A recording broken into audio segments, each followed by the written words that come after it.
বিসমিল্লাহির রহমানির রহিম। আসসালামু আলাইকুম সুপ্রিয় দর্শক, আমার কুকিং চ্যানেল দীপ কিচেনে আপনাদের সবাইকে স্বাগত।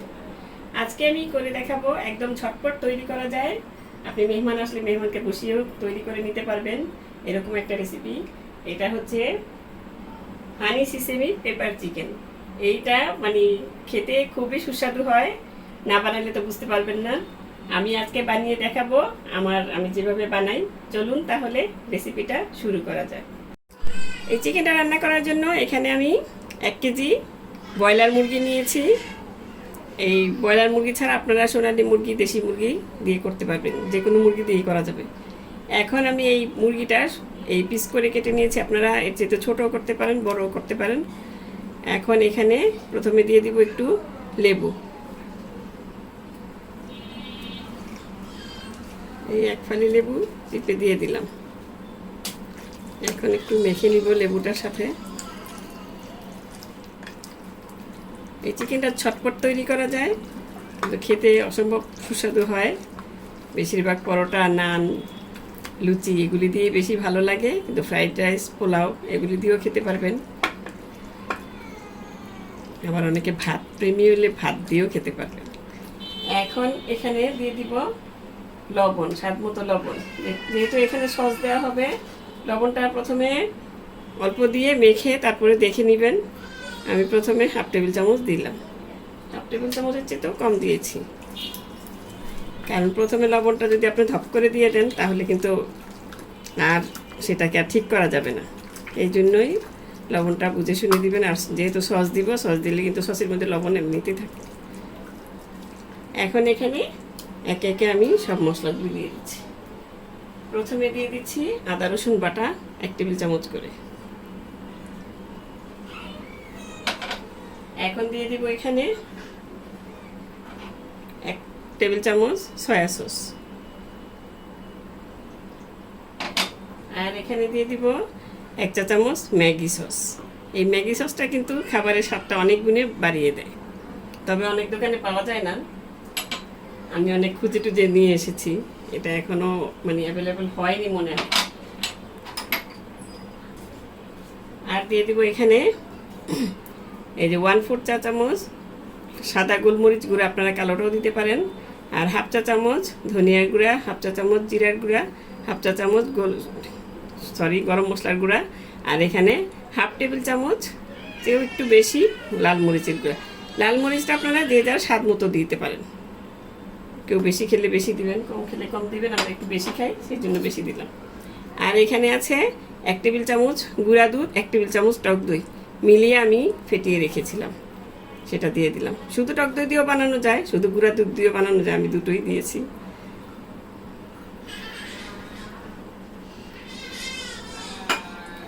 এখন এগুলোকে ভালো মতন হাত দিয়ে মেখে, মানে মাংসের সাথে মিশিয়ে ভালো মতন ঘষে ঘষে মেখে আমি এটা রেখে দিব প্রায় 1 ঘন্টার মতন।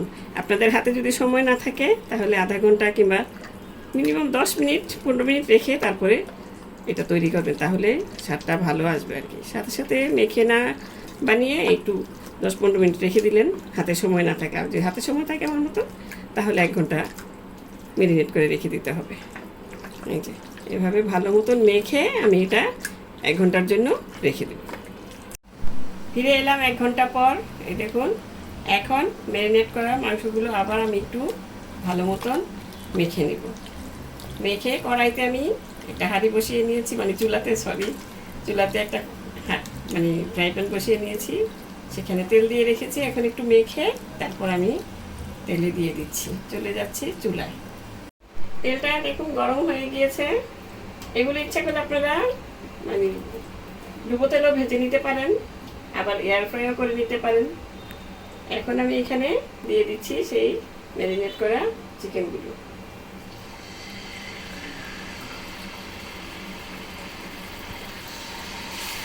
দিয়ে আমার যে পরিমাণ চিকেন, এটা 1 ব্যাচেই হয়ে যাবে। আপনাদের যদি 1 ব্যাচে না হয় তাহলে আপনারা একটু মানে অল্প অল্প করে ভেজে নেবেন, যদি কড়াইটা আপনাদের ছোটো হয়, ফ্রাই প্যানটা ছোটো হয় তাহলে।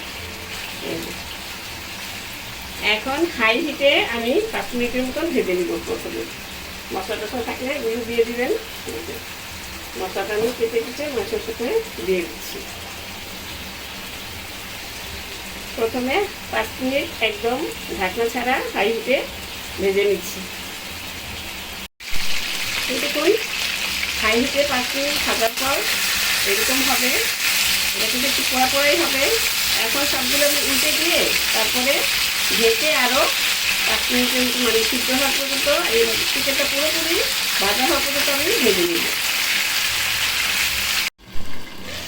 ঢাকা দিয়ে এই যে আমি ভেজে নিয়েছি, একদম মাংসটা সুসিদ্ধ হয়ে গিয়েছে। দেখুন এই দেখুন, এই যে রানের মাংসটা ফুটে এসেছে, মানে খাওয়ার উপযোগী হয়ে গেছে মাংসটা। এখন আপনি এমনিতে খেতে পারবেন। এখন এই পর্যায়ে আমি এই মাংসগুলি সব উঠিয়ে নিচ্ছি, নিয়ে ফিরে আসছি রান্না। এখন মূল রান্নায় চলে এলাম। আমি রান্নাটা করে নিব। এখন প্যানটা আমি ধুয়ে নিয়েছি, যেহেতু কালো কালো দাগ লেগে গিয়েছিল, ওটা রান্না করলে কিন্তু আপনার কালো দাগটা এসে যাবে। এখন এখানে দিয়ে দিচ্ছি 2 টেবিল চামচ বাটার।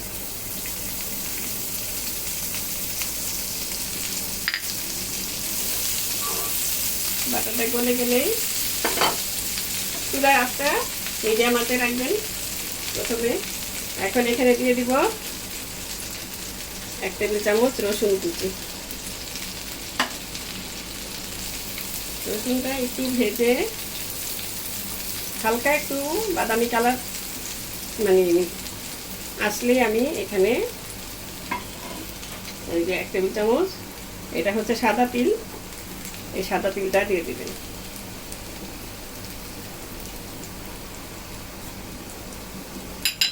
এখন এটাকেও আর একটু ভেজে নিব। তিলটা একটু চিটচিট করে উঠলেই বুঝবেন যে তিলটা হয়ে গিয়েছে।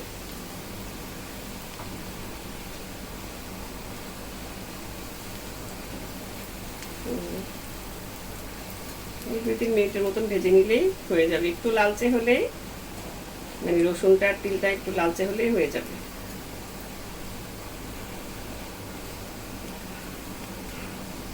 এই দেখুন, এই যে তিলটা যখন ভেজে নেবেন তখন খুব সুন্দর একটা সুগন্ধ বের হবে।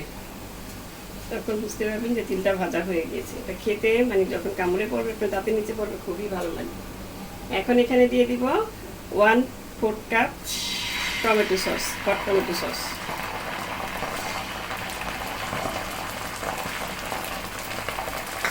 আর দিয়ে দিব 1/4 cup chilli sauce.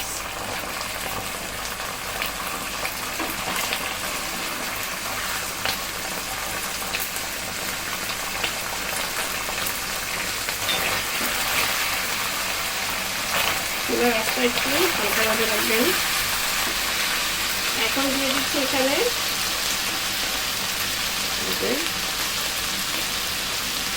Soya sauce 1 table চামচ,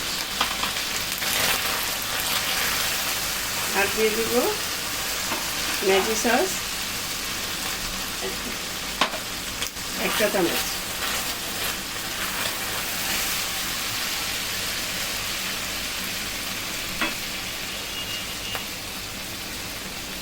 এখন সসগুলো দেওয়ার পর এখানে একটু পানি দিয়ে দিব, প্রায় 1/3 কাপের মতন। নইলে কিন্তু সসগুলো পুড়ে যেতে পারে। আবার তিলটা দিয়েছি, তিল রসুন এগুলো পুড়ে যাবে। এখন চুলার আঁচটা একটু বাড়িয়ে দিয়ে তারপরে দিয়ে দিব এখানে আমি এই যে 1/4 চা চামচ সাদা গোলমরিচ গুঁড়া, আপনারা কালোটাও দিতে পারেন। দিয়ে ভালো মতো নেড়ে চেড়ে, এখানে যেহেতু সসটা দিয়েছি, মুরগিটাও আমরা সস মাখিয়ে ভেজে নিয়েছি। লবণটা দেওয়ার সময় আপনি একটু বুঝে সুঝে দিবেন, আগে দিয়ে দেখবেন, যদি লাগে নাও লাগতে পারে। এখানে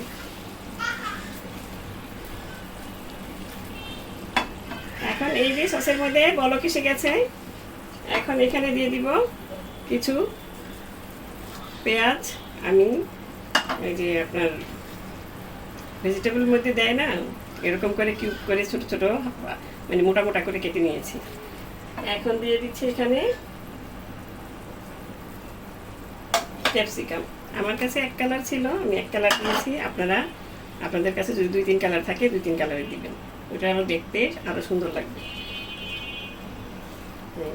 এগুলি দেওয়ার পরে এখন এখানে দিয়ে দিব হানি, মানে মধু, এখানে 1 টেবিল চামচ। এটা যে যার স্বাদ মতন দিয়ে দিবেন। আবার অনেকের যদি ভালো না লাগে, যে মধুটা ভালো লাগে না, কিন্তু মধুই আসল কিন্তু মিনিটা। অনেকে মধুটা পছন্দ করেন না, তারা চিনিও দিতে পারেন অল্প। আমি পুরোটা চেঁচে কুচে দিয়ে দিলাম। এখন এটাকে একটু জাল করে নিব,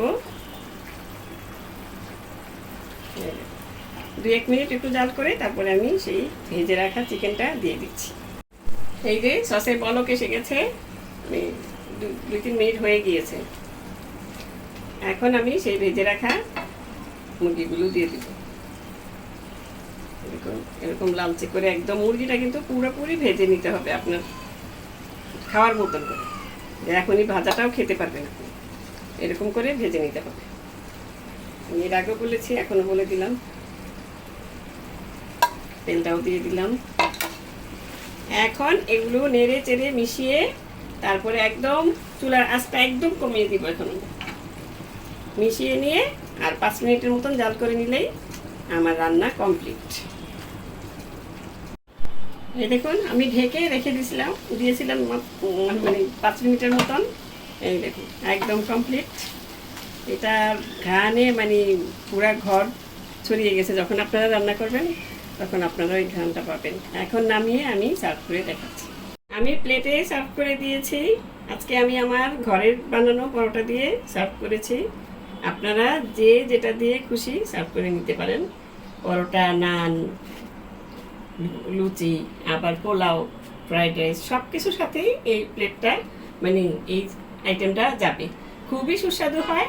একবার বানিয়ে দেখবেন, আশা করি আপনাদেরও ভালো লাগবে। তো দর্শক, আজ এ পর্যন্তই। রেসিপিটি ভালো লাগলে প্লিজ আমার চ্যানেলটি সাবস্ক্রাইব করে নিয়মিত চ্যানেলটির পাশে থাকবেন। সুস্থ থাকবেন, ভালো থাকবেন, ঘরে তৈরি খাবার খাবেন আর আমার জন্য দোয়া করবেন। আল্লাহ হাফেজ।